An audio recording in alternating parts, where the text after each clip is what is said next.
Hello, this is Awaken to Truth channel, and I am Michael Smith. Thank you so much for taking the time to watch this video today. If you enjoy what you see, I would appreciate it if you would give it a thumbs up, and if you would take the time to subscribe, that would be helpful. As I explained last video, I'm just getting this channel back up and going, and I am going to be consistently getting videos uploaded and recorded in the weeks to come. But this is the first one for this week. And so we are going to venture outside of the area of biblical studies or spiritual things, so to speak. Although I'm not sure that you can ever really fully venture outside of that realm. That's my opinion. But we're going to talk today about money. And the reason I say that you can't fully venture outside that realm is obviously the Bible has wisdom and instruction and things as it concerns money. But today we're going to talk about how our money is seemingly not going as far as it did just a year or 2 years ago, and how our money is evaporating into thin air and why that is taking place. If you have noticed that your trips to the grocery store have gotten more expensive, if you have noticed that your trips to the gas station have got more expensive, if you have noticed that life in general has gotten more expensive, then you're not alone. And in fact, even the government and even the mainstream news outlets are now having to cover this, and they're having to acknowledge that, yes, it is taking place. And so if you turn on the TV or if you look, at news articles and things, you're going to see this idea of inflation. But the question is, what is inflation? Why is it happening?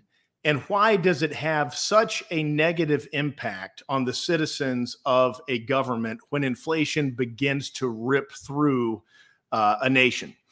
And to understand the origins of inflation as it concerns modern times, or as it concerns our time that we're living in now, go back to 1971, when then President Richard Nixon closed the window to the gold standard.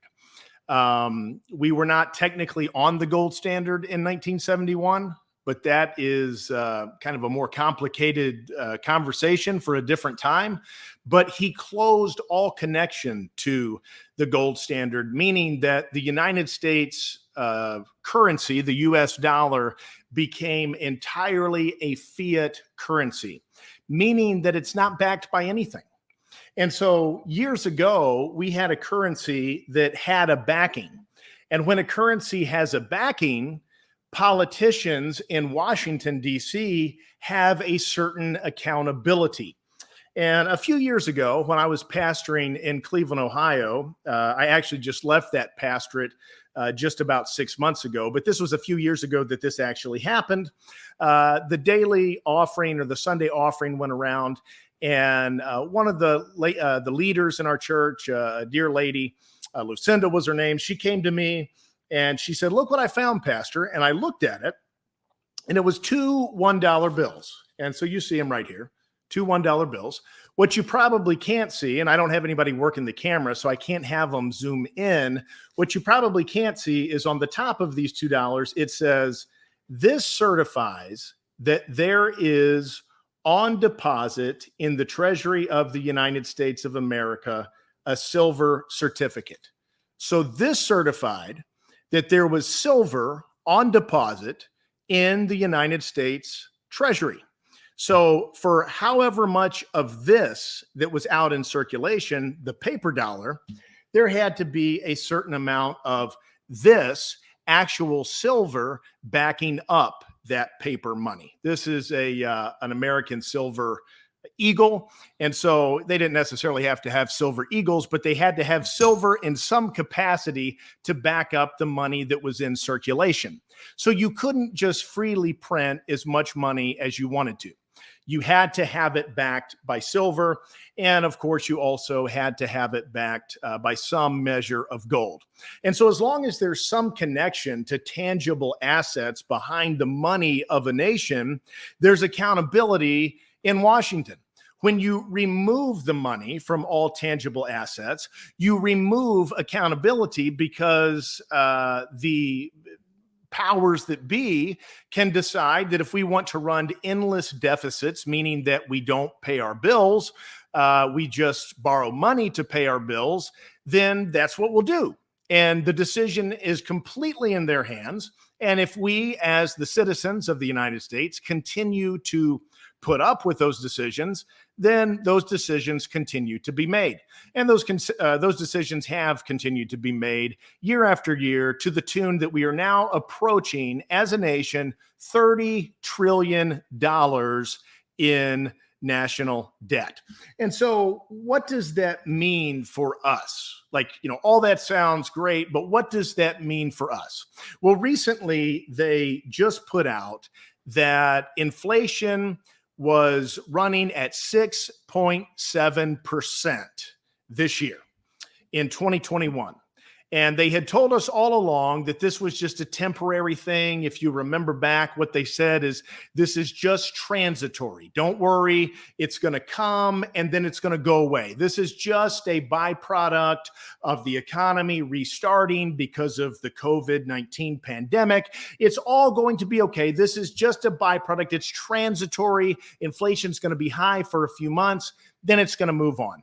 Well, if you listen to my podcast, and I'm assuming probably most of you did not, but those that did listen to my podcast knew that I said back then, this is not going to be transitory. Well, the government, or the Fed to be exact, which actually is not the government, but that's another conversation for another time. The Federal Reserve Chairman, Jerome Powell, has indeed come out and said, no, we're no longer going to use that word transitory. We're going to retire that word.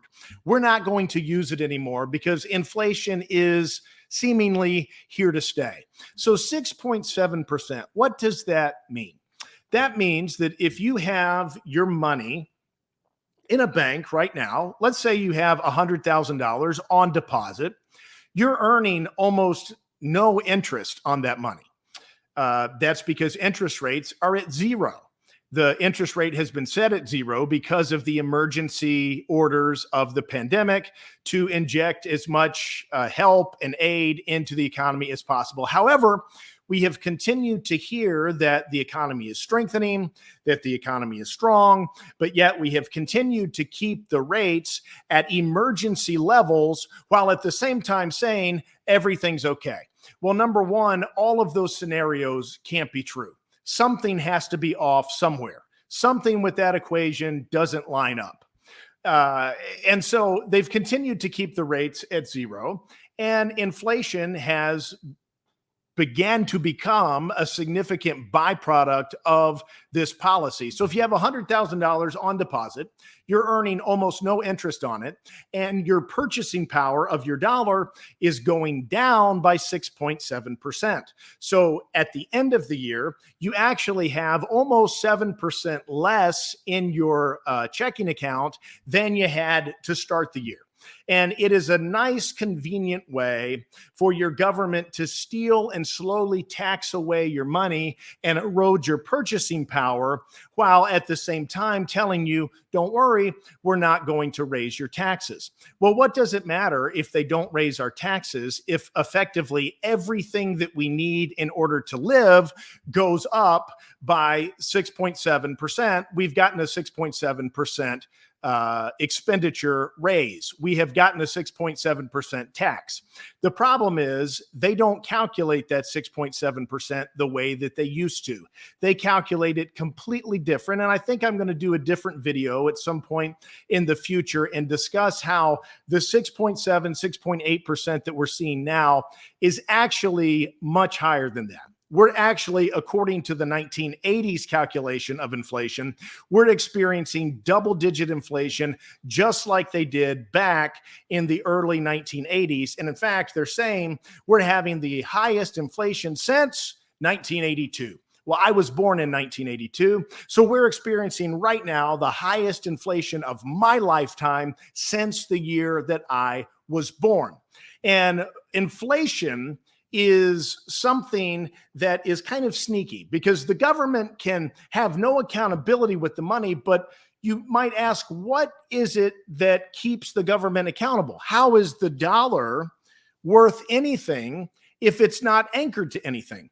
And the answer to that is, as long as you are out there producing goods and services, as long as you are out there being a productive member of society, the dollar is backed by the full faith and credit of the United States government.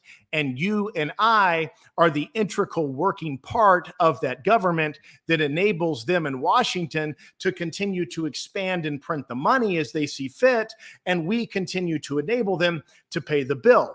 Because if you can be more productive than the money that they print, or if the production of a economy can outpace the rate that they're expanding the monetary supply, or that they're printing money into thin air, then you can keep inflation at a manageable rate.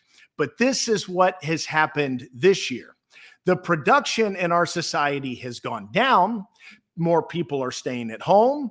You've got millions of people that are deciding not to work. You've got many that are working that are maybe less productive than they were before. And so at the same time that they are introducing all of this new monetary stimulus, i.e. printing money, into society, at the same time, we as a society have become less productive. And when you put those two together, you have significant inflation. And in fact, what you have is the government seizing and stealing the money of the American people. And you might ask, what can I do about this? Well, this isn't a show where I give you advice, but I will say this: common sense says, if this at one time backed the money of the United States, then this is actually real money.